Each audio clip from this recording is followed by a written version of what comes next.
While waiting for my appointment, a nurse came up to me and said, "Your daughter here is ready to be discharged."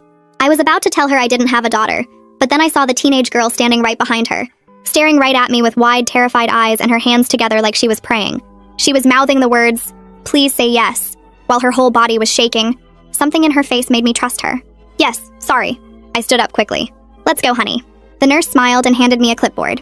She had a severe allergic reaction, but she's stable now. "Just sign here, Mrs. Kessler." I signed the fake name while the girl stayed close to me. Her hand grabbed my arm and I could feel her trembling. The nurse looked at the paperwork. "You can take her home now. Her father called earlier and said he's on his way if you needed to leave, but I told him you were already here." The girl's face went pale. Her fingers dug into my arm so hard it hurt. As soon as the nurse walked away, the girl whispered urgently, "We need to leave right now, before he gets here." We rushed toward the exit doors and I asked her what was happening. "Who's coming for you?" She was walking fast beside me. "I'm in foster care." "But they're not a real foster family." "What do you mean?" We pushed through the main doors into the parking lot. "There's 6 teenage girls in the house. They make us do online work for 12 hours every day. We're not allowed to stop." Her voice was shaking as we walked between parked cars. I looked at her closer now. Maybe 15 or 16. "We need to call the police right now." She shook her head hard. "I tried calling my caseworker last week. He found out." She pulled up her sleeve and showed me a dark bruise that wrapped around her upper arm. "He locked me in the basement for 3 days. My stomach dropped. "Who did this to you?" "My foster dad. But he works for the foster system. He's a placement coordinator." Nobody believes us because he knows how to make everything look legal. We were walking toward my car in the far corner of the lot. "What happened today? Why were you at the hospital?" "They make us take sleeping pills every night so we don't cause problems. But I'm allergic to something in them. My throat started closing up this morning, so they had to bring me here. I gave them a fake name, and when I saw you in the waiting room, I just took a chance. I pointed at you and said you were my mom.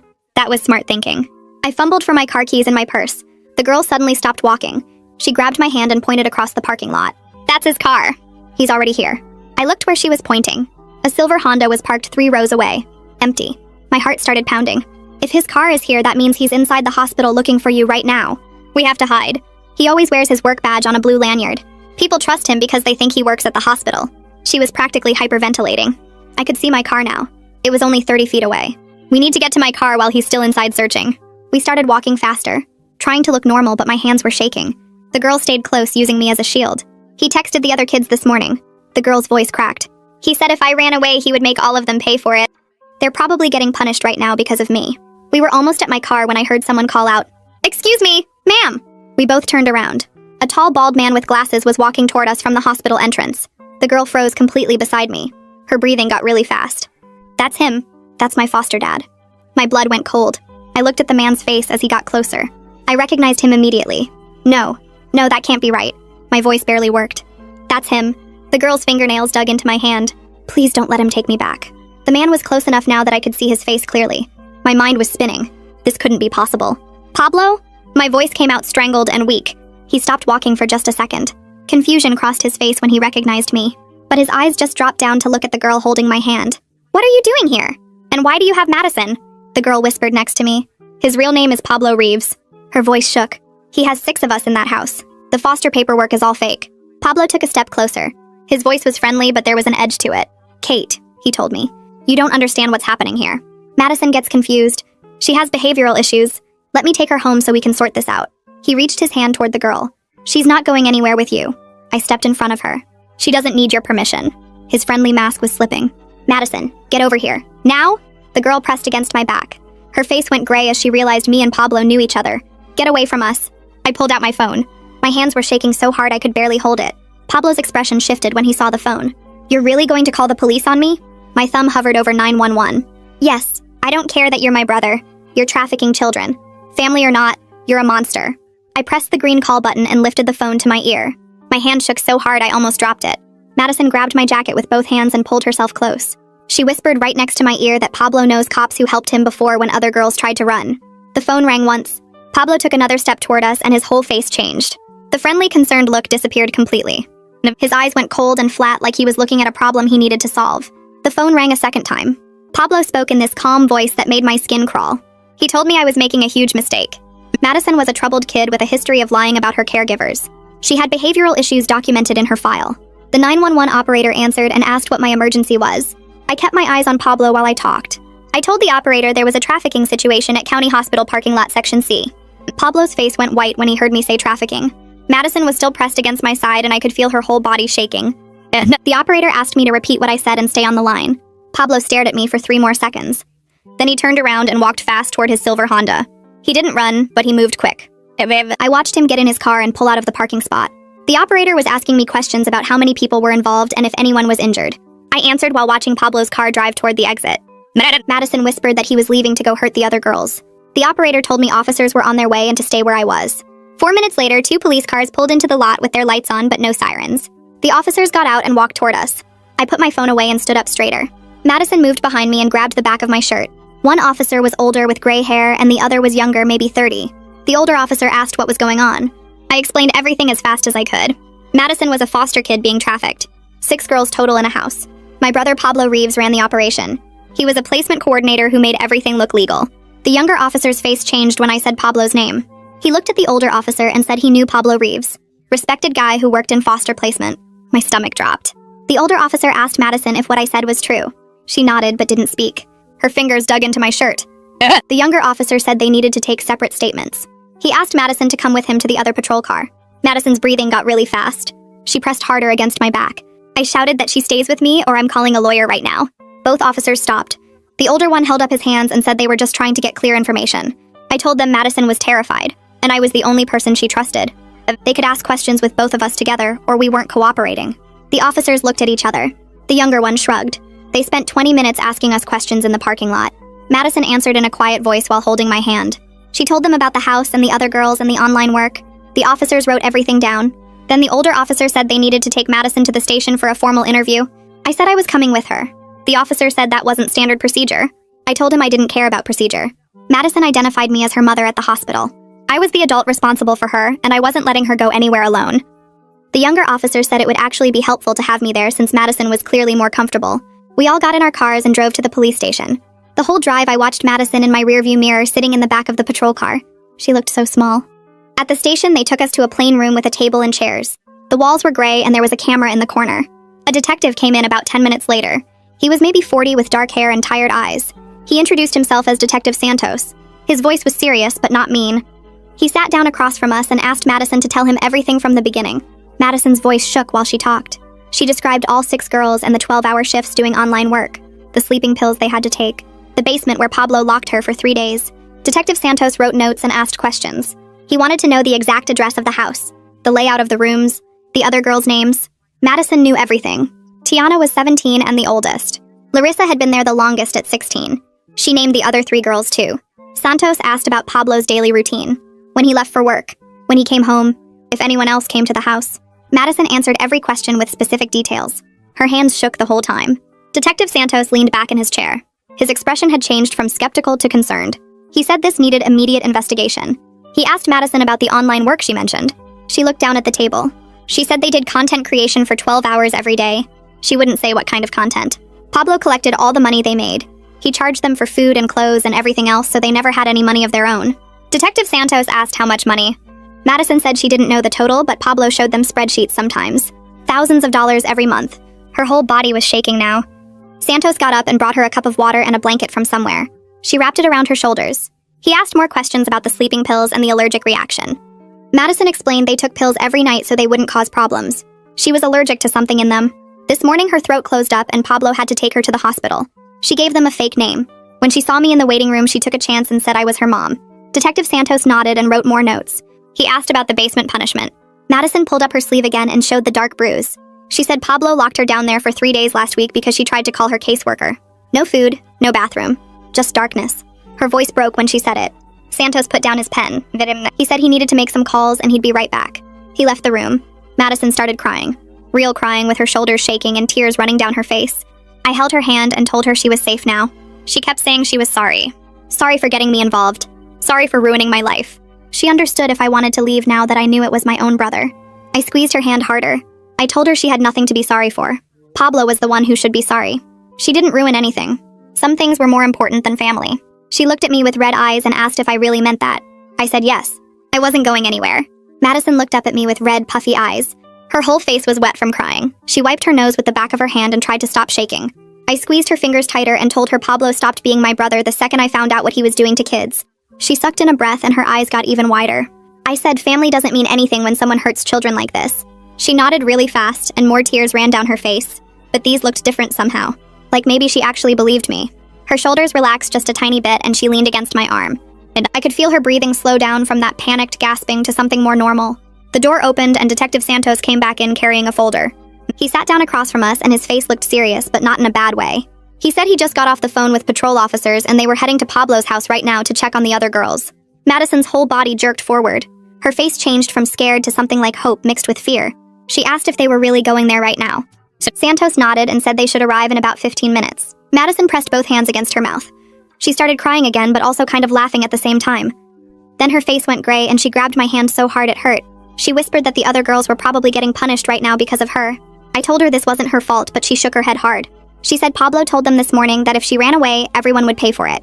Santos leaned forward and said the officers would see if anyone was hurt, and they'd document everything. Madison nodded, but she looked sick. 2 hours crawled by while we sat in that room. Santos brought us sandwiches from somewhere, but Madison barely touched hers. She kept staring at the door waiting for news. I pulled out my phone and scrolled through my contacts until I found Owen's number. My ex-husband and I hadn't talked in maybe 3 months. I typed out a message asking if he still knew any lawyers who handled trafficking cases.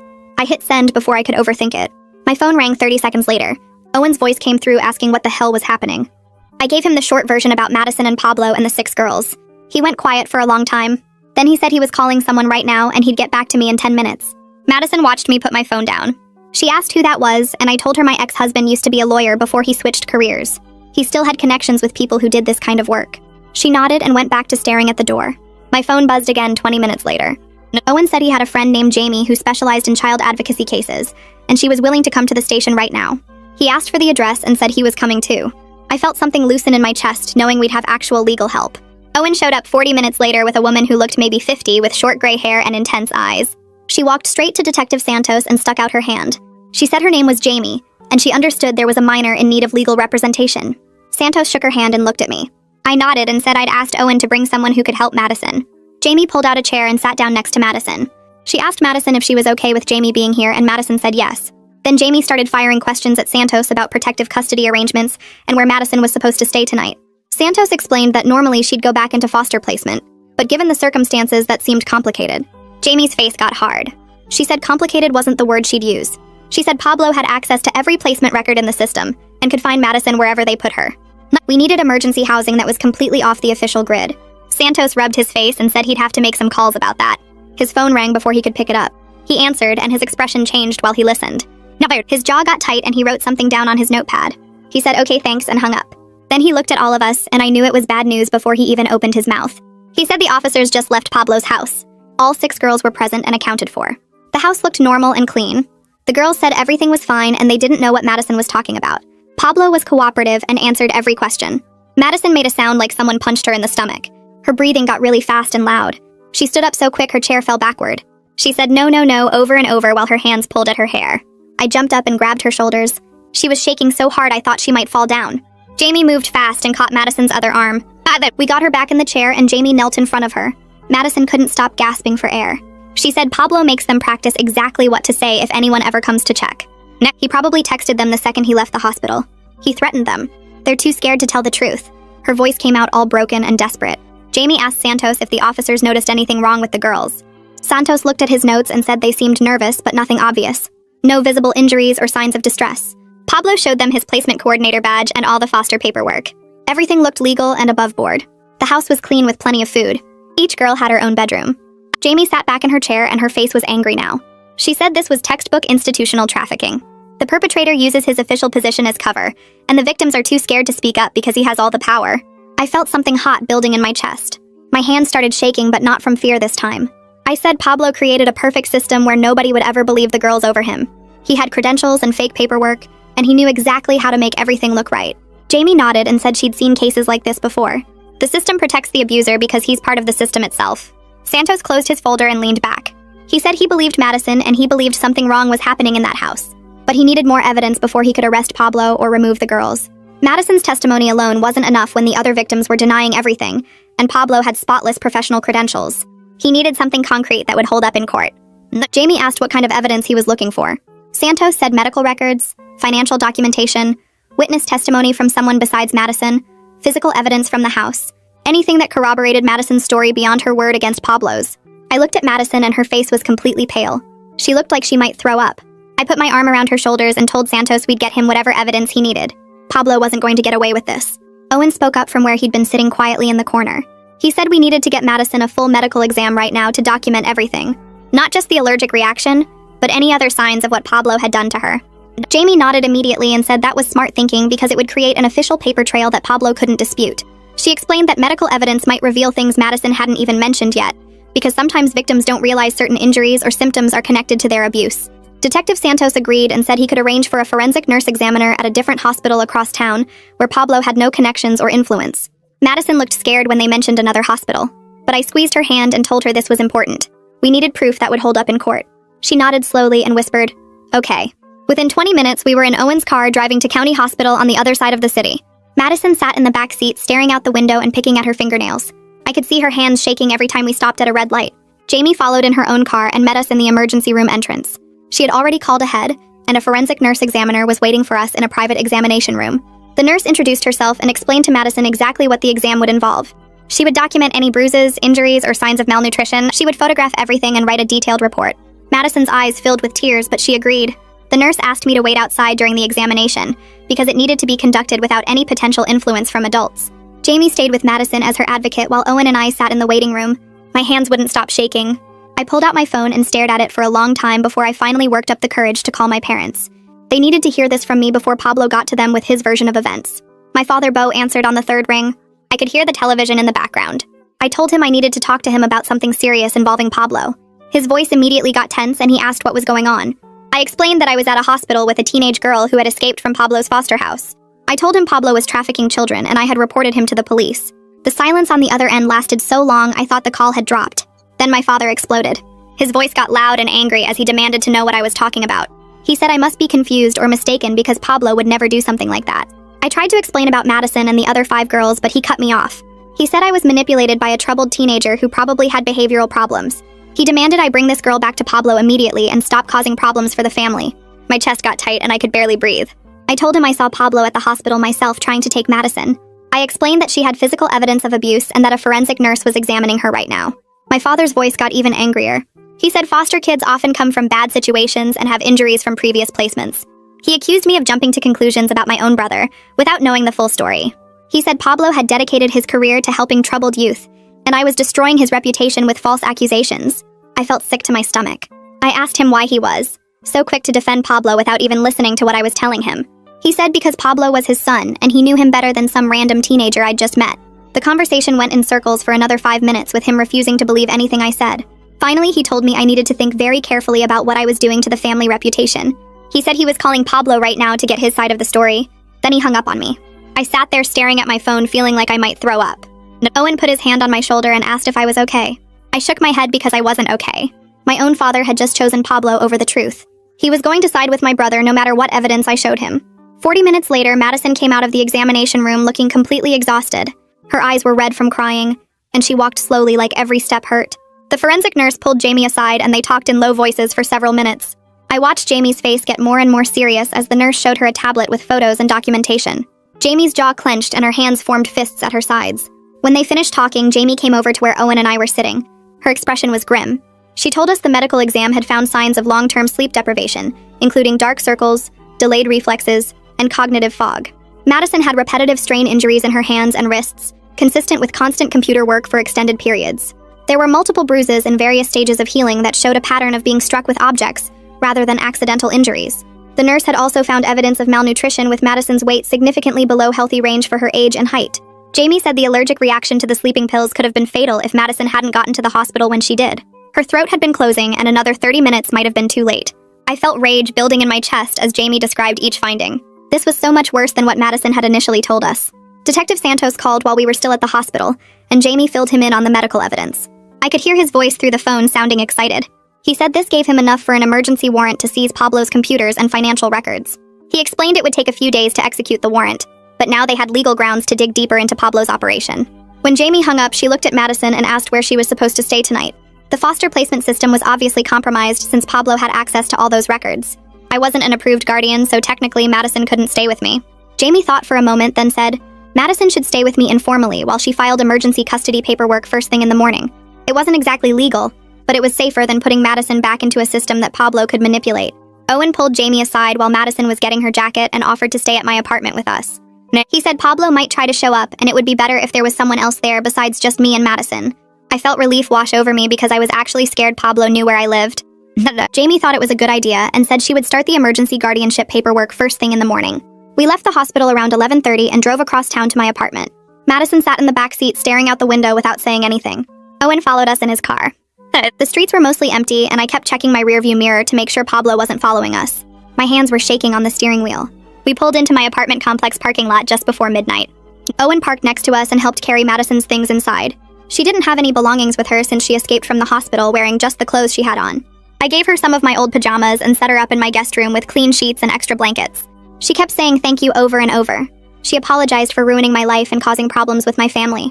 I sat on the edge of the bed and told her she had nothing to be sorry for. I said she was safe now and that was all that mattered. She looked at me with tears in her eyes and nodded. Owen made himself comfortable on my couch with a pillow and blanket. I went to my bedroom but couldn't fall asleep.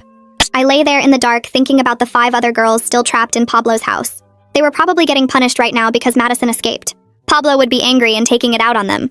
I kept thinking about my brother and trying to remember him as a kid. We used to play together in the backyard. He taught me how to ride a bike. I couldn't understand how that person turned into someone who would hurt children. My brain couldn't make those 2 versions of Pablo fit together. I finally fell asleep around 4 in the morning and woke up 3 hours later when my phone rang. It was Jamie calling. She told me she was filing for emergency guardianship on my behalf that morning. She explained it would give me legal authority to make decisions for Madison. The hearing was scheduled for 3 days from now. I thanked her and hung up. Then Detective Santos called 20 minutes later. He said Pablo had hired an expensive defense attorney overnight. The lawyer was already claiming Madison had a documented history of behavioral problems and false accusations against previous foster families. My stomach dropped when I heard this. I realized Pablo had been preparing for this possibility. He had fake paperwork ready to discredit Madison before she even escaped. Detective Santos said they would need strong evidence to counter Pablo's defense strategy. I felt my hopes starting to sink. Madison came out of the guest room and heard me talking on the phone. She asked what was wrong. I told her about Pablo's lawyer and the fake behavioral reports. Her face went pale. She sat down at my kitchen table and explained that Pablo kept detailed files on all 6 girls. He created fake behavioral reports documenting made-up problems and incidents. He used these files to discredit them if they ever tried to report him. It made them look like troubled kids who couldn't be trusted. She said Pablo had been building these files for months. Owen came over from the couch and listened to Madison explain Pablo's system.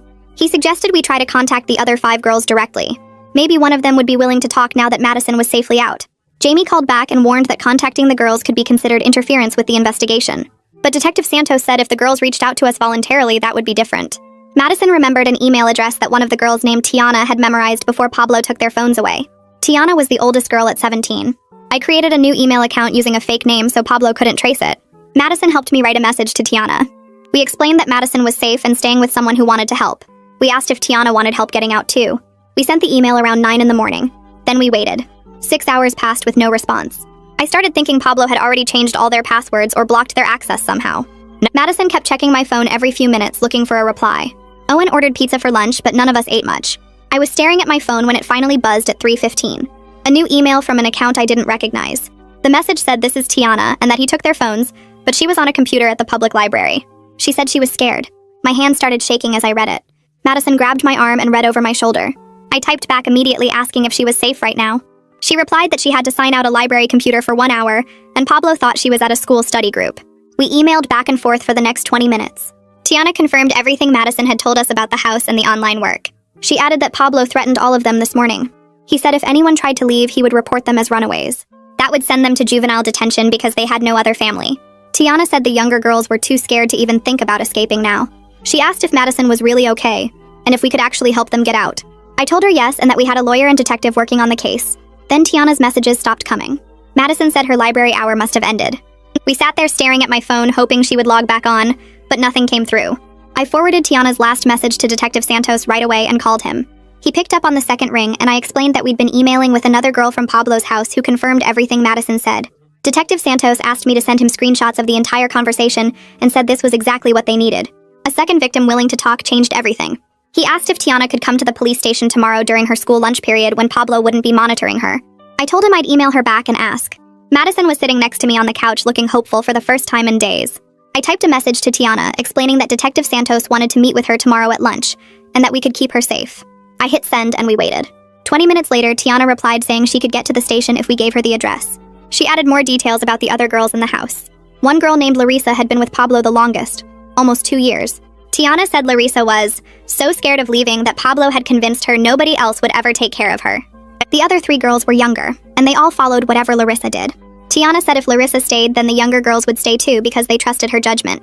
I read this to Madison and she nodded. She said Larissa used to talk about running away when she first got there, but Pablo broke her down over time. He told her she was too damaged for anyone else to want her. Madison's voice got quiet when she said Pablo used the same approach on all of them. I sent the information to Detective Santos and he called back within 5 minutes. He sounded excited and said having 2 victims willing to testify gave them enough to execute the computer seizure warrant. He told me to give Tiana the station address and he'd arrange everything for tomorrow. After I hung up, Owen made dinner while Madison and I sat at the kitchen table. She kept checking my phone every few minutes to see if Tiana sent anything else. Around 8 that night, my phone rang with my mother's number. I almost didn't answer, but something made me pick up. My mother was crying before I even said hello. She begged me to drop these accusations against Pablo and explained that my father had a long talk with him earlier. Pablo told them that Madison was a pathological liar, with a documented history of making false abuse claims against foster families. My mother's voice shook as she said Pablo showed them official paperwork proving Madison had accused 3 other families of terrible things. I tried to interrupt, but she kept talking. She said Pablo was heartbroken that I would believe a troubled teenager over my own brother. I finally got a word in and told her about the medical evidence from the hospital. I mentioned Tiana's testimony and the other girls trapped in that house. My mother went quiet for a second, then said Pablo had already explained all of that. He showed them Madison's complete foster file with psychological evaluations and incident reports from previous placements. The file documented Madison making up stories about abuse to get attention. My stomach dropped as I realized Pablo's fake documentation was working exactly how Madison said it would. My mother said the therapist's notes in the file showed Madison had serious behavioral issues and a pattern of manipulating adults. I told my mother those files were fake and that Pablo created them to discredit the girls if they ever reported him. She asked how I could possibly know that, and I said because Madison told me his whole system. My mother's crying got louder and she said I was choosing to believe a stranger's lies over my own family. She told me everyone was standing behind Pablo, and if I continued with these accusations, I was cutting myself off from all of them. I tried to explain about the medical evidence and Detective Santos's investigation, but she wasn't listening. She said I had a choice to make right now. Either admit I was wrong about Pablo or lose my entire family. I opened my mouth to respond, but she hung up before I could say anything. I sat there staring at my phone screen. Owen came over and asked what happened, but I couldn't form words. Madison appeared in the doorway looking worried. I just shook my head and she walked into the kitchen. She saw my face and immediately started apologizing. She said she was sorry for destroying my family and that she should never have dragged me into this mess. I looked at her standing there looking so small and scared. I told her she didn't destroy anything. Pablo did this, not her. She said my whole family was going to hate me because of her, but I said some things matter more than family loyalty. The next morning, Tiana showed up at the police station during her lunch period like Detective Santos arranged. Madison wanted to go, but Detective Santos said it was better if Tiana gave her statement without other witnesses present. Tiana spent 2 hours in an interview room giving a recorded statement that matched everything Madison had told us. Detective Santos called me afterward and said having 2 victims corroborating the same details meant they could execute the warrant immediately. He sounded energized in a way he hadn't before. That afternoon, while Pablo was at his office, 6 police officers showed up at his house with the seizure warrant. They took all 6 computers from the girls' rooms plus Pablo's laptop and desktop. They also seized boxes of financial records and the fake behavioral files Madison had mentioned. One officer called Detective Santos to report they found a locked filing cabinet in Pablo's bedroom, containing files on all 6 girls with fabricated incident reports and psychological evaluations. Pablo showed up at the house during the middle of the search. His lawyer arrived 15 minutes after that. Detective Santos called me that evening and his voice was different, more serious. He said the initial computer forensics were worse than he expected. They found evidence of all 6 girls' online accounts generating significant income that Pablo controlled completely. The girls had been doing content creation work for paying subscribers, but never saw any of the money. Pablo kept spreadsheets tracking each girl's daily earnings down to the dollar. He also tracked expenses he charged them for basic things like food and clothes. The girls were essentially working 12-hour days while going deeper into debt to him. I asked how much money we were talking about, and Detective Santos paused before answering. He said the financial records showed Pablo made over $400,000 in the past 2 years from the girls' online work. He was also collecting foster care payments for all 6 girls from the state. The prosecutor was already talking about upgrading the charges from abuse to human trafficking and fraud. This wasn't just a bad foster parent anymore. This was organized criminal enterprise. The next morning, Detective Santos called to say officers were heading to Pablo's office with an arrest warrant.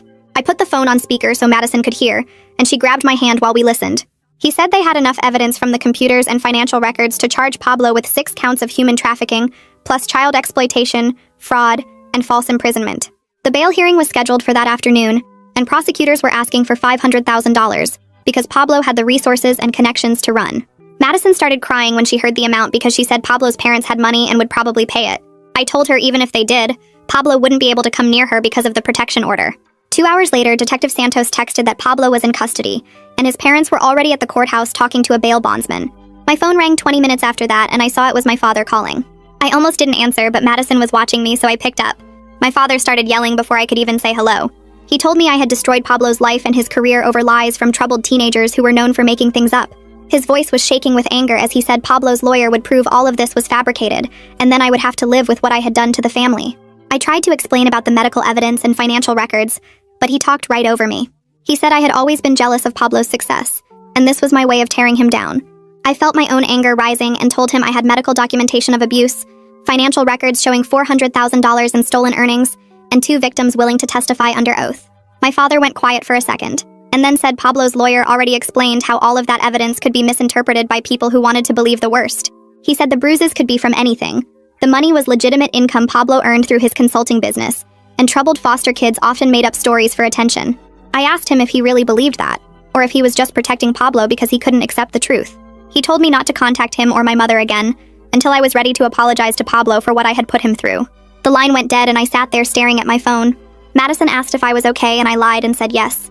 3 days later, Detective Santos called with news that Child Protective Services was finally removing the other 5 girls from Pablo's house. I asked if they could stay together, but he said they were being placed in separate emergency foster homes across the county. When I told Madison, she looked like I had hit her. She said those girls were all each other had, and now they were being split up because of her. I tried to explain it wasn't her fault, but she just shook her head and went to her room. Jamie came over that evening to check on us, and I asked her why the girls couldn't stay together when they needed each other for support. She sat down at my kitchen table and explained that separating them was standard procedure in trafficking cases. Pablo's lawyer would argue the girls coordinated their testimony if they stayed in contact, so prosecutors needed them apart temporarily to prove their stories matched independently. I said it felt cruel to punish victims by isolating them from their only support system. Jamie agreed it was terrible, but said it was the only way to build a case strong enough that Pablo couldn't walk free. The next morning, a social worker named Katya Nakamura showed up at my apartment to interview Madison. She had a clipboard and a cold expression that made me uncomfortable immediately. Madison sat on the couch looking small and scared while Katya asked her questions. But the questions felt wrong from the start. Katya kept asking if I had coached Madison on what to say to police, and whether Madison might be exaggerating things for attention. She asked if Madison understood the serious consequences of making false accusations against someone in Pablo's position. Madison's hands were shaking as she tried to answer, and I could see her shutting down the way she did when she felt unsafe. I interrupted and asked Katya why she was interrogating the victim, instead of investigating how Pablo had operated a trafficking ring under the foster system's nose for years. Katya looked at me with this annoyed expression, and said Pablo had an exemplary record with the department, and this situation was highly unusual. She said it was her job to determine if the allegations were credible, or if Madison had behavioral issues that might explain her claims. And I felt my temper snap and told her to get out of my apartment. Katya stood up slowly and said she would be filing a report about my hostile and uncooperative behavior. As soon as she left, I called Jamie and explained what happened. Jamie was quiet for a minute and then said she was filing a formal complaint against Katya for victim intimidation. She said she would also request a different social worker be assigned to Madison's case immediately. Detective Santos backed up the complaint when Jamie contacted him, and 2 days later we got notice that Katya had been removed from the investigation. Madison's emergency guardianship hearing arrived on a cold Tuesday morning 3 weeks after I first saw her in that hospital waiting room. We walked into the courthouse together, and Madison's hand was freezing in mine. Pablo's lawyer was already there in an expensive suit, and he gave me this look that made my skin crawl. The hearing started and Pablo's lawyer stood up first. He argued I was an unsuitable guardian with no experience raising children and questionable motives for getting involved. He said Madison would be better served returning to foster placement with a properly trained and licensed family. He made it sound like I was some kind of predator who had manipulated a vulnerable teenager. Jamie stood up and presented the medical evidence documenting Madison's injuries and malnutrition. She had photos that made the judge lean forward to look closer. Detective Santos testified about the ongoing criminal investigation and the evidence they had collected from Pablo's computers and financial records. He explained how the case had expanded into a federal trafficking investigation. Then it was Madison's turn to speak. She walked up to the witness stand and the judge asked her to explain why she wanted to stay with me. Madison's voice shook as she said I was the first person who had protected her in years, and she felt safe in my apartment. She said the idea of going back into the foster system made her feel sick, because she couldn't trust anyone in that system anymore. She looked right at the judge and said if she had to go back, she would run away the first chance she got. The judge was quiet for a long time after Madison finished talking. He looked at all the evidence and then at me. He asked if I understood the responsibility I was taking on, and whether I was prepared for the challenges ahead. I said yes and meant it. The judge granted me temporary guardianship for 90 days with a review hearing scheduled at the end of that period. Madison started crying and grabbed my hand as we walked out of the courtroom. Jamie hugged us both in the hallway and said this was just the first step, but it was a good one. 3 days after the hearing, my doorbell rang at 8 in the morning. I looked through the peephole and my stomach dropped when I saw my parents standing in the hallway. Madison was still asleep in her room and I stood frozen trying to decide what to do. My mother pressed the doorbell again and called out that she knew I was home. I opened the door but kept the chain lock attached. My father pushed forward and demanded I let them inside so they could talk to Madison. He said she needed to tell them the truth about what really happened with Pablo. I told them Madison was sleeping and they needed to leave. My mother started crying and said I was keeping them from their granddaughter. I reminded her Madison wasn't their granddaughter and they had no legal right to see her. My father's face turned red and he pushed against the door. The chain held, but I stepped back and yelled for Owen. He came running from the kitchen and saw my father trying to force the door open. Owen told them to back away, or he was calling the police. My mother screamed that I had turned into a monster who destroyed their family. She said I stole their son's life over lies from a disturbed teenager. Pulled out my phone with shaking hands and dialed 911. My father finally stopped pushing the door and stared at me like he didn't recognize me. I told the operator my parents were violating a protection order and trying to force entry into my apartment. My mother kept crying and saying I was choosing a stranger over my own family. Owen stood next to me at the door and his presence made me feel less alone. 2 officers arrived 12 minutes later, and I opened the door to let them in while my parents waited in the hallway. The officers checked the protection order paperwork, and then went into the hall to talk to my parents. I could hear one officer explaining they were violating the court order by coming to my home. My mother's voice got louder as she insisted they just wanted to see their granddaughter and make sure she was safe. The officer told her Madison wasn't their granddaughter and they had no custody rights.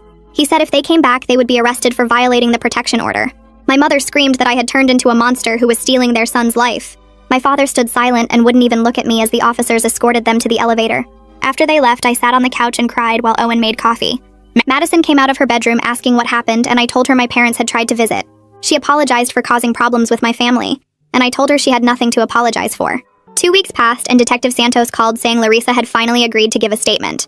He explained the other girls' testimonies had convinced her Pablo couldn't retaliate anymore. Jamie and I took Madison to the police station where Larissa was waiting in an interview room. The girls hugged each other and cried for several minutes before Detective Santos started the recording. Larissa's statement lasted almost 4 hours because she had been with Pablo the longest and witnessed everything from the beginning. She described how Pablo started with just 1 or 2 girls doing real online tutoring for school subjects. The work was legitimate at first, and he seemed like a caring foster parent who wanted to help. Then he gradually shifted to different kinds of online content that made more money. He isolated them from outside contact by taking their phones and monitoring all their communications. Larissa said Pablo told them they were lucky to have a home because most foster kids ended up on the streets. He convinced them the online work was necessary to pay for their food and housing.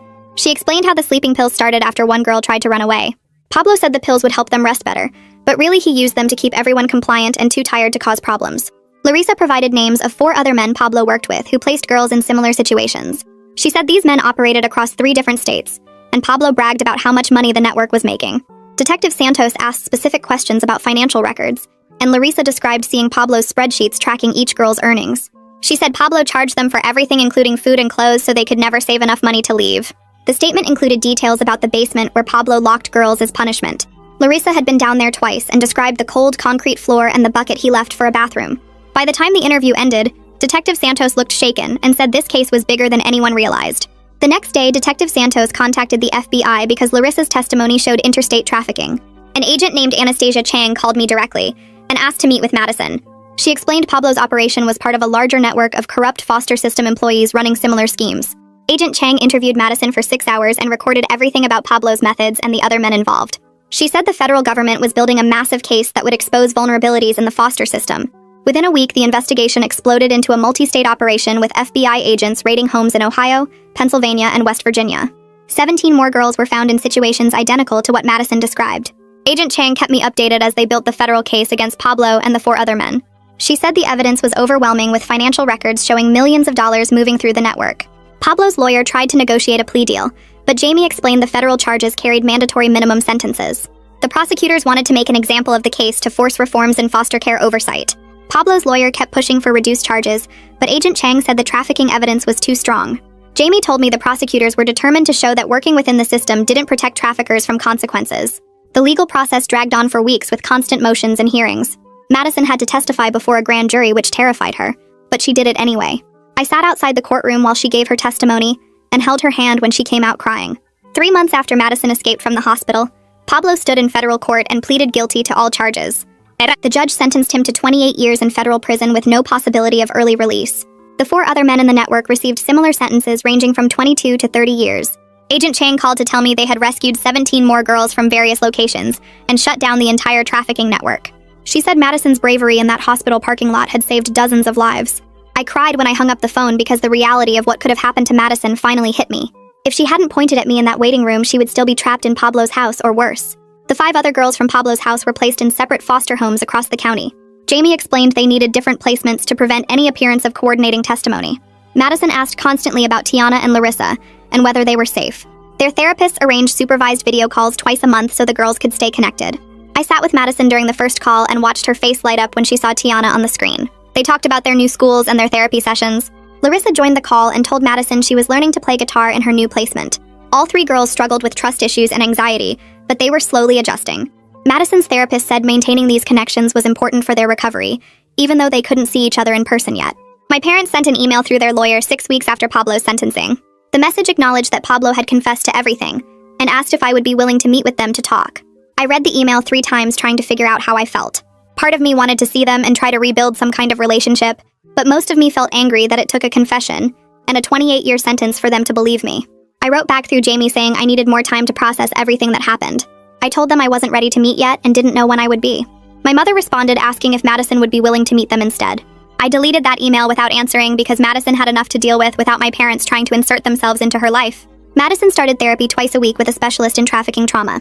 She enrolled in online school because regular classrooms triggered her anxiety too badly. The thought of being in a room with other teenagers made her panic. Her therapist said this was normal and they would work toward regular school when Madison felt ready. Some days were good and Madison seemed almost like a regular teenager watching movies and talking about music. Other days she barely left her room and I could hear her crying through the door. She had nightmares most nights and would wake up screaming. The sleeping pills Pablo forced on her had created an association between sleep and danger. Her therapist prescribed different medication to help, but Madison was terrified to take anything. I sat with her every night until she fell asleep and left my bedroom door open so she could come get me if she had a nightmare. Progress was slow, but the therapist said Madison was doing better than most trafficking survivors at this stage. I watched her slowly start to trust that she was really safe, and that nobody was going to take her back. Some mornings she came into the kitchen smiling, and those moments made everything worth it. 6 months after that morning, Jamie filed the paperwork for permanent guardianship, and we showed up at the courthouse on a Tuesday. Madison wore a blue dress she picked out herself and kept smoothing down the fabric with her hands. The judge reviewed all the documents, including letters from Madison's therapist and Detective Santos, about how well she was doing in my care. Jamie presented the case explaining how Madison came to live with me and why permanent guardianship served her best interests. The judge asked Madison directly if this was what she wanted, and Madison nodded, so hard I thought her neck might hurt. Her voice came out quiet, but clear when she said yes, she wanted to stay with me. The judge signed the order right there, making it official, and Madison grabbed my hand so tight.